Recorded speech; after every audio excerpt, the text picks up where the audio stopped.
Hey folks, Doug Blake with Body Design University. In this video, kind of following up on the previous video when we talked about acute variables of training, chapter 20, resistance training concepts, and spoke about reps and sets, training intensity. Now I want to move on to actually something that's really important that I've always heavily focused on due to proper training, form, range of motion, things like that. And it's the repetition tempo. And this is actually really, really important training. And it's, by the way, it's generally not even really thought about by the folks that I've seen training people. It's actually one of the most important things to keep in mind because repetition tempo defines the speed at which you're going to go through the eccentric, concentric, the static, isometric components or contractions during exercises. And remember, when we're dealing with the average client, they generally have no real experience with exercise, even if they've done, a little bit, whatever the case is. Most folks, because they don't understand the biomechanics, kinesiology of exercise performance, they're generally just watching whatever, YouTube videos, watching people in the gym.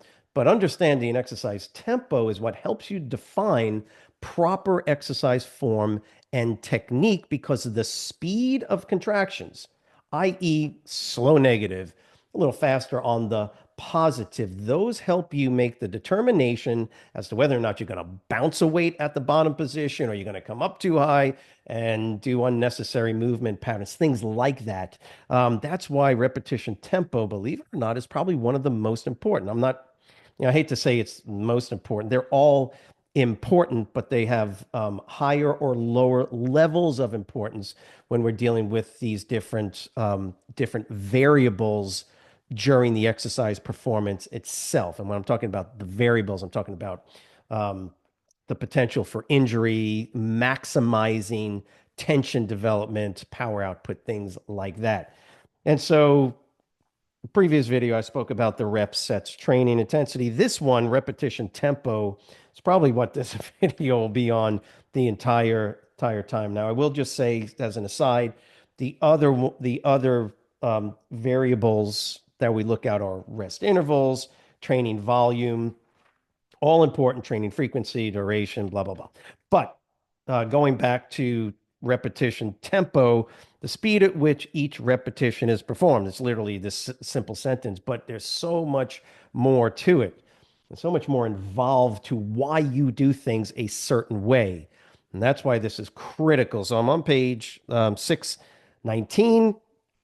Repetition tempo relates to the rate at which each repetition is performed. If you go back to the very top of 619, what is a repetition? Number of times an exercise is completed. It is essentially the single completion of an eccentric, concentric, and whatever you did in between the concentric and the eccentric. We generally call that the isometric, either stretch or peak contraction, right? So every exercise you perform has three components, or sometimes four components or contraction states.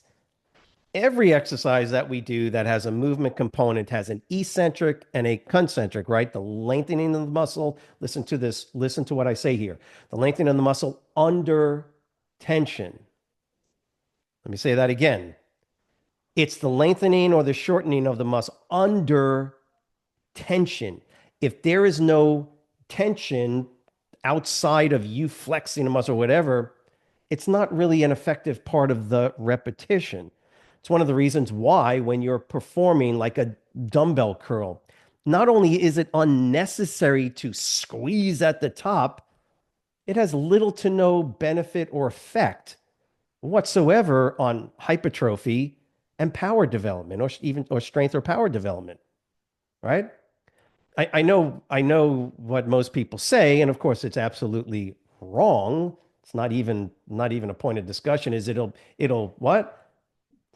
Build the peak on the bicep. That's right. And the moon is made of green cheese. I mean, that's so ridiculous. It makes no sense, but it's what people think. So if you squeeze at the top, you get a peak contract. No, folks, that's ridiculous. It makes no sense. That's an entire another video. So you can check that out. The point is that without a proper understanding of repetition tempo and why we do things slow and pause and speed up one part of it, without an understanding of that, you just kind of do whatever you see them doing over there. I mean, that guy's got, she looks great and this and that, and they got a peak. I guess the way they're doing it is correct, and that defines proper tempo. No, scientifically, the goal here is to maximize, create the highest level of efficiency when it comes to developing muscular hypertrophy, strength, and power, those things. So, repetition tempo then basically defines the speed at which you perform your eccentric contraction when the muscle lengthens under tension. How long do you pause in this case, the stretch isometric contraction where the muscle doesn't change length, but it's under tension? How long do you stay there? A second, 3 seconds, five, I don't know. And then the speed at which you're going to then perform the exact opposite of the eccentric contraction, which is the concentric or the positive. So when the muscle shortens under tension, how long is that going to take? Now, this is where you have to kind of use, a little common sense, and there's definitely some variability in how you do this. But repetition tempo, then that's how we would define it. Studies have analyzed the effects of movement tempo on adaptive processes in terms of strength, muscle power, or muscle hyper. Okay, well there you go. Each of the forms of resistance training has been shown to lead to hypertrophy. In other words, if I put stress on my muscles, no matter how you do it, and you're unfit, you'll probably see some muscular hypertrophy. Doesn't really matter what you do. There's also the other issues I just spoke about, which is it safe? Is it safe to do your eccentric contraction on a dumbbell curl in 1 second? Eccentric is when I'm lowering the dumbbell in 1 second. Whoosh, is that safe?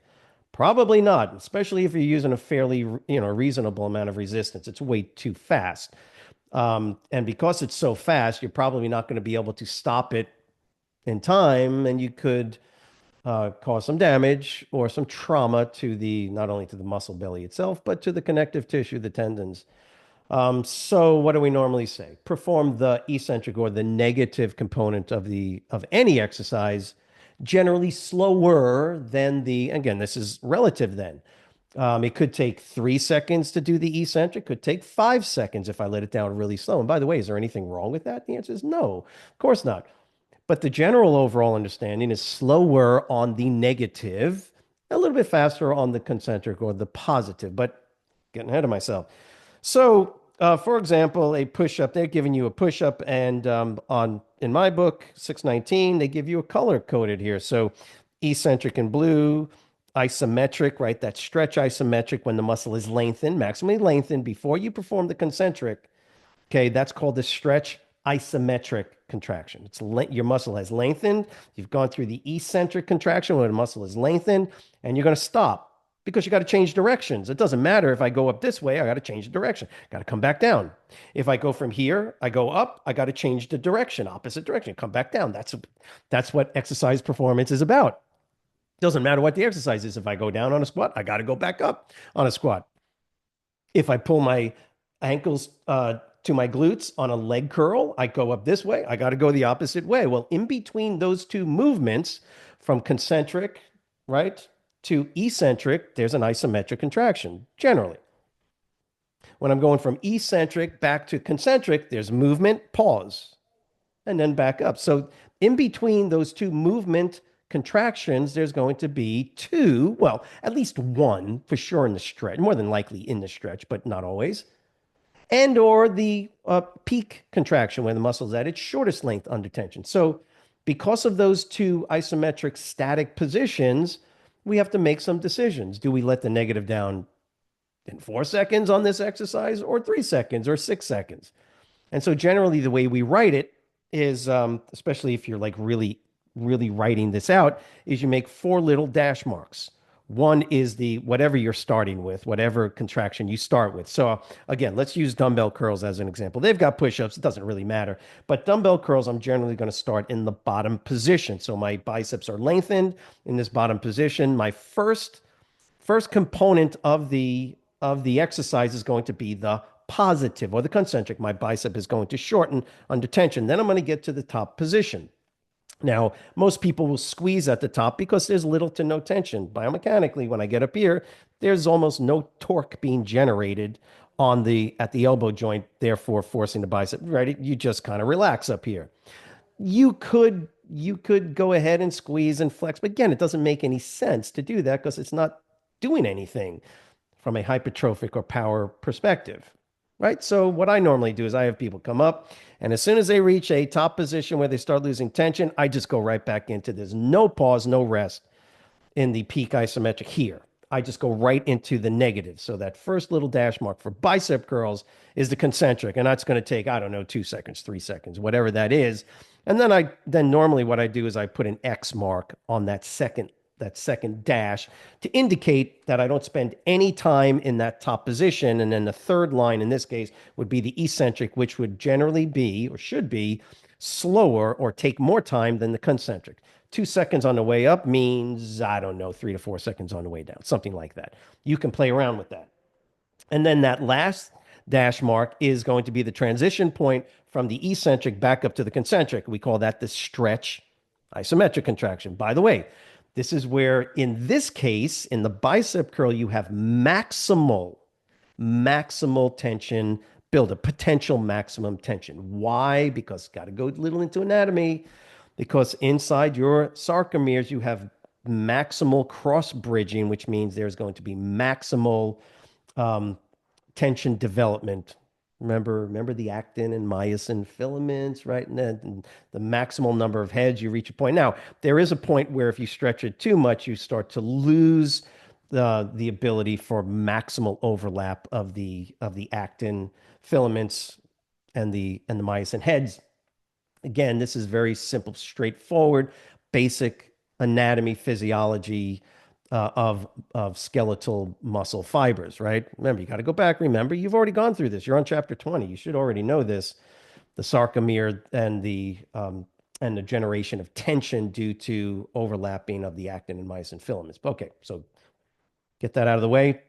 In that stretch isometric, I will generally at least pause for a second. Pause, right? Before you move the concentric. This again, and there's enough studies out there to tell you that, especially from a hypertrophic perspective, it's probably a good idea to pause at that bottom position.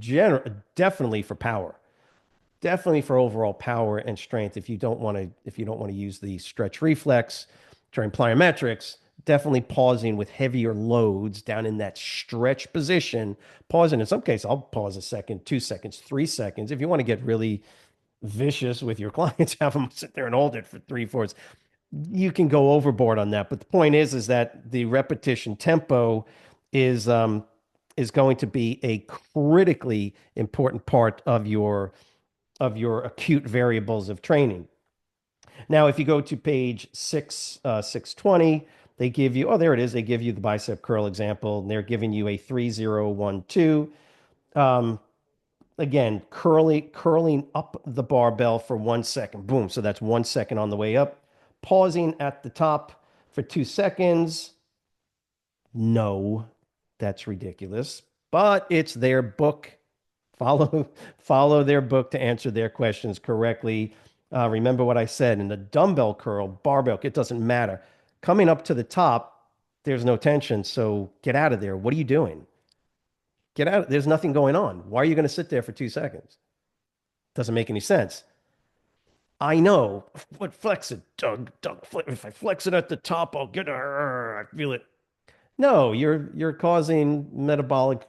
If you're doing anything, you're causing some metabolic fatigue. Okay, well, why would you want to do it up here, where you have minimal processing of the cross bridges? Why would you do that? No, there's nothing up here. Not in a dumbbell curl. I mean, again, position of the elbow, yes, right? Preacher curls, right? Now, if you're doing bands or something where you're getting maximal tension because the band, as it lengthens, increases its overall elasticity. You got increased elasticity, forces more. Okay, sure, that's fine. But for the most part, when we're doing heavy weight, you simply can't get enough resistance in that stretched isometric to make the band an effective hypertrophic or for sure power exercise. The only way you can do that is by using speed training, but that's another video. I can do something on that if you want me to. Point is that they're giving you this example, curling the barbell up for 1 second concentric, correct? Pausing at the top for 2 seconds. Although it says that, that's actually not correct. In the real world, you would never do that. You don't stay up there at all. You get to that top position on dumbbell curl and you go right back down. It looks like this. You come up, go right down into your negative. Pause at the bottom. Come up, go right back down. No waiting at the top position. If again, you want to come up and go, squeeze at the top, that's your business. You ain't going to hurt yourself, obviously. Not interested in wasting time when I train, though. Not interested in wasting my client's time. Nothing, doesn't make any sense. Squeeze, whatever. That's on you. Lower the barbell for 3 seconds. So here you go. Correct. Right. The negative should generally be done slower. There's a greater increase of overall force development in the muscle on the eccentric contraction. Pausing at the bottom position for 0 seconds before repeating the next repetition. So they've got it backwards in the NASM textbook. They got it backwards. It should be a 2 second pause in the bottom, no pause at the top. Okay, so there you go. Why? Because I just explained it to you. In the bottom position, that's where you have maximal tension development. In fact, what I used to do for clients, if I really wanted to jack up the intensity of the training, is when they got into a stretch isometric position, I would literally have them pause and try to actively tense the muscle. So you'd come down here, try and tense the muscle before you go up to the concentric contraction. Okay. I'm not saying that's how you have to do it, but these ideas are based on the science of anatomy and a science of muscle physiology and the concepts of biomechanics and the kinesiology that we've been talking about. So you can, and now they give you a helpful hint.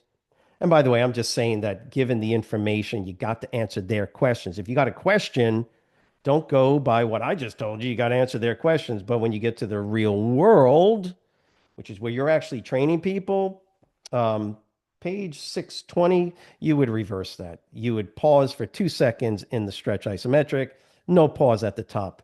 Now, I will tell you one thing. Just let's put this aside for a second. When you're doing lateral raises where you have little to no tension on the stretch isometric, then sure, if you're going to come up to this top position where the deltoids have shortened maximally, okay, yeah, you can spend a second up there or so. But generally, the reason I don't even do that is because when I come down, I'm not going all the way down anyway, where I'm losing tension on the deltoid. But there are some occasions where you're doing a specific type of exercise where it may be that because of the mechanics of the movement, you're not getting tension in the stretch isometric. Well, I'll be honest with you. In that case, go ahead and get yourself onto the cable machine where if I'm holding the cable and it's pulling me this way, when I come down here, there's maximal tension. See, these are the things you can do and think. Or you can do the old Arnold Schwarzenegger deal. I remember watching him do these where he would literally lie sideways on a bench with a dumbbell. And again, because the body now is sideways, there's going to be maximal tension on the deltoid when you're lying on your side and lifting that dumbbell up. Of course, the range of motion is limited for tension development, but you get the idea. Okay. Putting maximal tension on the muscle through the eccentric into that stretch isometric position is, in a sense, your main goal. Okay. So we'll continue next time with rest intervals, training volume, but for sure, this one variable is significantly important, very important. Slow things down on your negative, pause in your positive, and you won't be throwing stuff around and you'll reduce injury risk. It's one of the reasons why it's so critical. So I hope this was helpful. If it was, write the word understand. If you want more information on how to kind of dig deeper into this particular topic, just let us know. We're more than happy to help you out. Remember to subscribe to the channel if you have not done so, and just let us know how we can be of assistance. Have a great week. We'll see you next week. Bye.